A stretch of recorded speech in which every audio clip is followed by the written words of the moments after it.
out. Thousands of people in northwestern Iran have been mourning President Ibrahim Raisi and 7 others who died in a helicopter crash.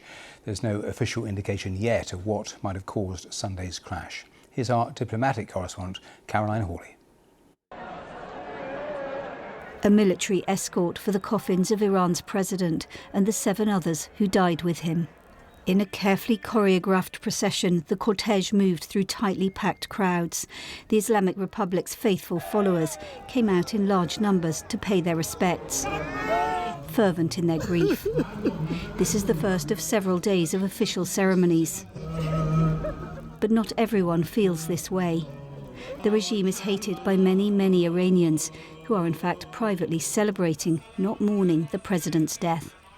It is an attempt by the regime to show support for him and make those a show of force and support for a president that was very clearly extremely unpopular, and not just in the recent months, but even when he entered office with the least votes of eligible voters in the history of Iran's presidential elections.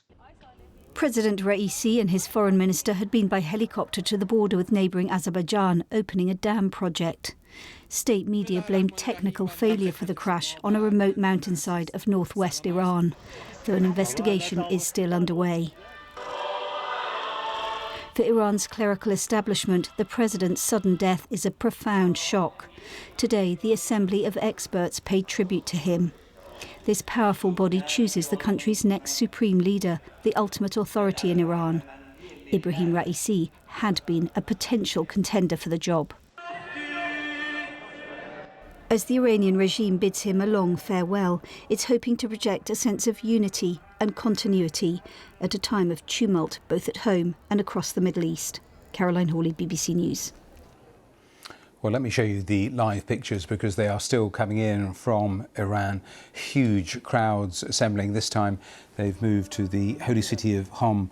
And of course, as we've been expecting, 3 days of these events are being planned as the country remains officially in mourning, and ultimately they will head to the capital, Tehran, where Iran's supreme leader will actually preside over the main ceremony. But a large turnout, as you would expect, there in different parts of Iran for the start of these 3 days of funeral ceremonies. But of course, we've also been seeing pictures online of those, the minority, who are away from these sorts of crowds but have been celebrating the news of the demise of a president that they had despised. But these certainly the crowds that have been encouraged by officials there turning out in large numbers.